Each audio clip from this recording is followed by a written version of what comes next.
রবীন্দ্রনাথ ঠাকুর রচনা class 4-5 জন্য এই ভিডিওটি তোমাদেরকে আজ দেওয়া হচ্ছে। আমাদের ভিডিও তোমাদের যদি ভালো লাগে সাবস্ক্রাইব লাইক করবে, তাতে আমাদের নতুন নতুন ভিডিওগুলি তোমাদের কাছে চলে যাবে। তোমরা যে বাড়িটি দেখছো এটি জোড়াসাঁকোর ঠাকুর বাড়ি। 1268 বঙ্গাব্দে 25শে বৈশাখ কলকাতা জোড়াসাঁকোর বিখ্যাত ঠাকুর পরিবারে রবীন্দ্রনাথ জন্মগ্রহণ করেন।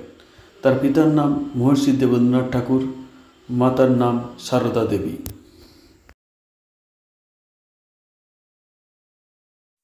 বিদ্যালয়ের বাধা ধরা নিয়ম ছেলেবেলায় তার মোটেই ভালো লাগতো না।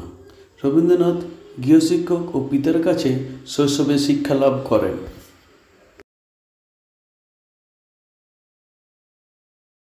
নিজের চেষ্টা এবং নিজে গৃহে শিক্ষার অপূর্ব সুযোগ পেয়ে তিনি ইংরেজি, বাংলা ও সংস্কৃত ভাষায় অসাধারণ পাণ্ডিত্য ও জ্ঞান অর্জন করেছিলেন। তিনি ছেলেবেলা থেকেই প্রাকৃতিক ও সৌন্দর্যের পূজারী ছিলেন।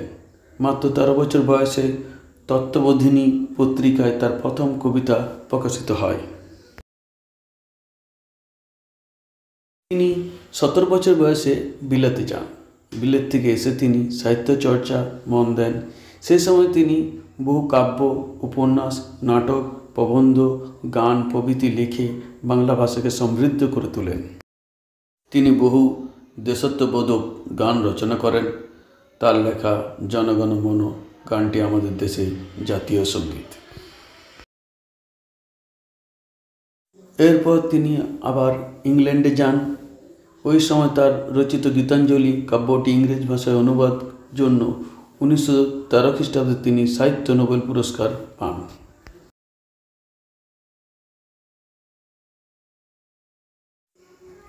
তিনি ইংরেজদের দেওয়া নাইট উপাধি ত্যাগ করেন 1919 সালে জালিয়ানওয়ালাবাগ হত্যাকাণ্ডের প্রতিবাদের জন্য।